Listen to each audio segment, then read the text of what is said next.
முறுக்கு அவல் பொரி அஞ்சரப்பெட்டி.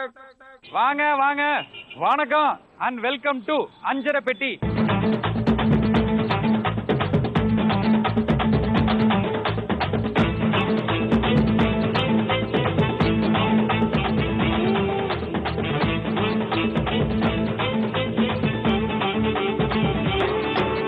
நிறைய முக்கியமான நிகழ்வுகள் நடக்கிற இடமா இந்த சென்னை ட்ரேட் சென்டர் மாறிடுச்சுங்க.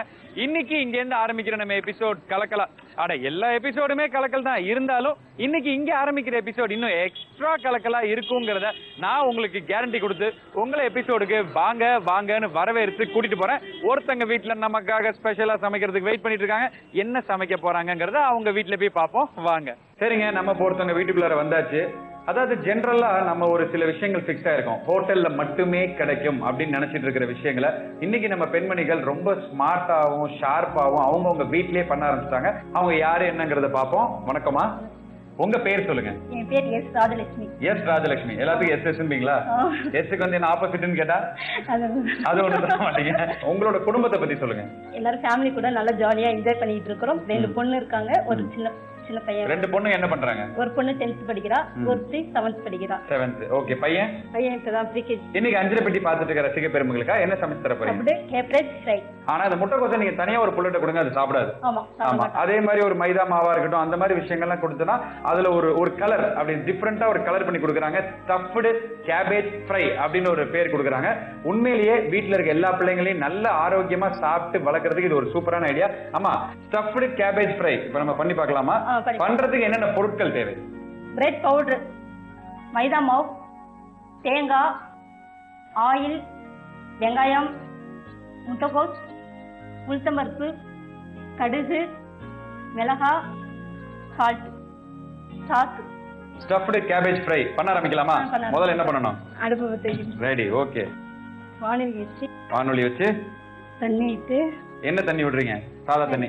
சாதா தண்ணி. ஓகே. அப்புறம் முட்டைகோஸ் கட் பண்ணி வச்சிருக்கிறத வேக வைக்கணும். ரைட், வேக வைங்க. ரைட். இப்போ எவ்வளவு நேரம் வேகணும்?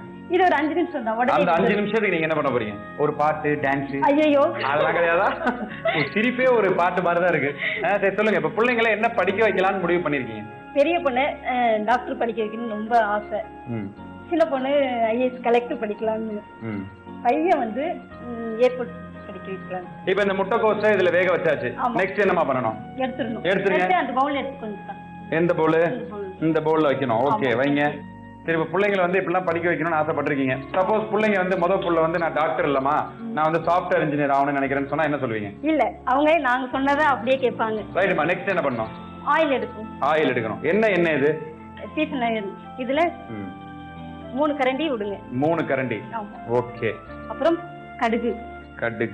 என்ன சூடான அப்புறம் தானே கடுகு போடணும் இல்லையா? பாருங்க, அஞ்சரப்பெட்டிக்கு வந்து எவ்வளவு விஷயங்கள் கத்துக்கிட்டேன் நானு. இப்ப என்ன சூடாயிடுச்சு, இதுல கொஞ்சம் கடுகு விட்டுங்க. கடுகு விட்டுறோம். இது உளுத்தம் பருப்பு. அதாவது இந்த ஸ்டஃப்டு கேபேஜ் இந்த மாதிரி விஷயங்களை வந்து பாத்தீங்கன்னா இன்னைக்கு நிறைய ஹோட்டல்கள்ல தான் கொடுக்குறாங்க. அது சாப்பிடறதுக்கே ஒரு பெரிய கூட்டம் இருக்கு. பட் இதுல வந்து வீட்லயே இவ்வளவு ஈஸியா செய்யக்கூடிய பொருட்கள் இருக்குன்னு ரொம்ப பேருக்கு தெரியாது. அதை வந்து இன்னைக்கு லட்சக்கணக்கான அஞ்சரப்பெட்டி நேயர்களுக்கு நீங்க சொல்லிட்டு இருக்கீங்க. அதை பத்தி என்ன ஃபீல் பண்றீங்க?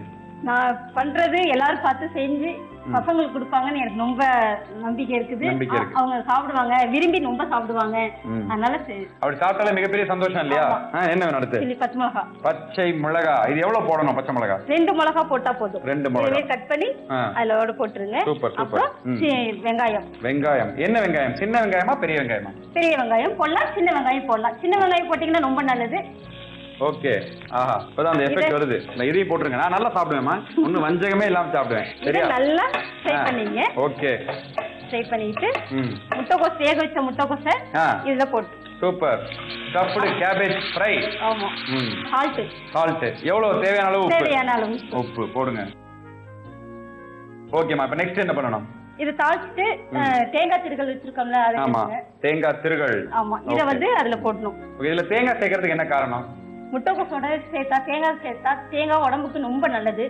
தேங்காய் சேர்த்தா அது முட்டைகோஸுக்கு டேஸ்ட் கொடுக்கும், ரொம்ப டேஸ்டியா இருக்கும். அதனால தேங்காய் சேர்க்கிறது. ரைட், போட்டு கொடுங்க. இப்போ இந்த முட்டைகோஸ் ஃபுல்லா சாப்பிட மாட்டாங்க, அதனாலதான் நான் இப்படி ஒரு ஸ்டைல்ல கொடுக்குறேன் அப்படின்னு சொன்னீங்க.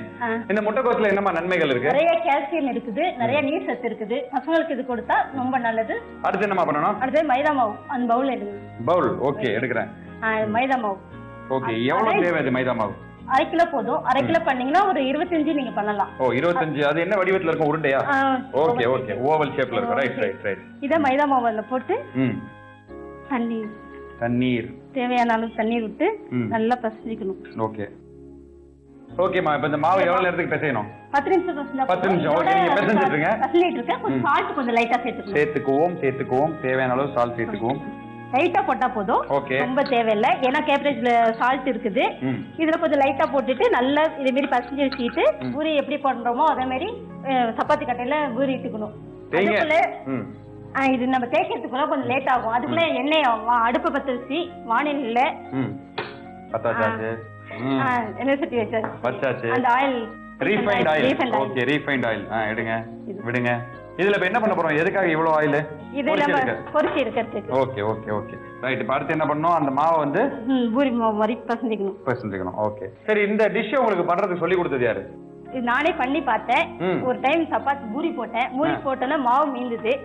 அதனால கொஞ்சம் கேபேஜ் எடுத்து நானே சரி வேற எது வேணாலும் நம்ம வைக்கலாம். சிக்கன் வைக்கலாம், வேற எந்த ஃபுட், உருளைக்கிழங்கு எது வேணாலும் நீங்க வைக்கலாம். பூரி தான் இதோட அப்பான்னு வச்சுக்கலாமா? வச்சுக்கலாம். சரி, பூரி மாதிரி பண்ணியாச்சு. ஓகே. முட்டைகோஸ் எடுங்க, ஸ்டஃப் பண்ணணும். ஓகே பண்ணிட்டு இப்படி இது பண்ணிக்கணும். அப்படியே ஒரு ரோல் மாதிரி பண்ணணும். இத ஃபர்ஸ்ட் அடுத்தது பண்ணிக்கணும். ஏன்னா வெளியில வராம இருக்கிறதுனால இதை இப்படி பண்ணிக்கணும். பண்ணிக்கிட்டு ஒரு வெத்தலை போட்ட ஃபீல். ஆமா, இதை இப்படி மூடிடணும். ஃபுல்லா முட்டைகோஸ் வச்சாச்சு. இதை ஃபுல்லா மூடியாச்சு. அடுத்தது இதுல வந்து நம்ம முட்டைகோஸ் வச்சிருக்கிறோம். இது வந்து ஆயில்ல போட்டா வெளியாயிடும். அதனால இதை நம்ம பெயிண்டிங் பண்ற மாதிரி 2 சைடும் மைதா மாவை எடுத்து தண்ணி விட்டு கரைச்சிக்கணும். கரைச்சிட்டு இத வந்து அந்த மைதா மாவு கரைச்சிருக்கோம் பாத்தீங்களா, அதுல இத முக்கணும். நினைச்சிட்டு அப்ப நினைச்சிட்டீங்கன்னா இதெல்லாம் வெளியில வராது, டைட் ஆயிடும். எப்படிலாம் நம்மளோட பெண்மணிகள் யோசிக்கிறாங்கிறத பாருங்க. அதாவது அந்த பைண்டிங் வெளில வந்துடக்கூடாது அப்படின்னு சொல்லி அதுக்கு ஒரு டெக்னாலஜி. எப்படி இப்படிலாம் யோசிக்கிறீங்க? ரூம் போட்டு யோசிப்பீங்களா? நம்ம கரைச்சிக்கணும். சரியா? Okay okay. இது பிடிங்க, கொஞ்சம் பிடிச்சிடுறேன்.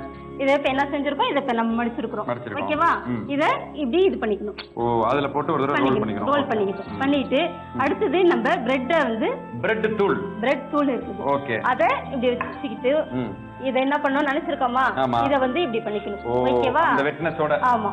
பண்ணிட்டு இந்த 2 சைடும் இப்படி இப்படி பண்ணிக்கணும். ஓகேவா? இதை இப்படி பண்ணிக்கணும். சூப்பர்ங்க, சூப்பர்ங்க. இது ஆயில்ல விட வேண்டியதுதான். ஓகே. ஆஹா. நீங்க இப்படி பண்ணுங்க. நான் அதுக்குள்ள இன்னொன்னு நானே பண்ணட்டுமா? ஓகே. எல்லா வேலையும் எட்ட கொடுத்துட்டாங்க. ரொம்ப சுலபமாக்குறாங்க அவங்க வேலையை.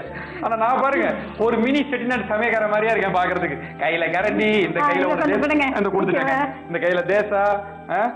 சரி, இந்த 3 பேர், அதாவது 2 பொண்ணுங்க ஒரு பையன் இருக்கதா சொன்னீங்க. யாருக்கு இது ரொம்ப பிடிக்கும்? 3 பேருக்குமே ரொம்ப பிடிக்கும். 3 பாமா ரொம்ப டைட் ஆயிட்டு பிளாக் கலர்ல மாதிரி எடுத்துலாம். ஓகே.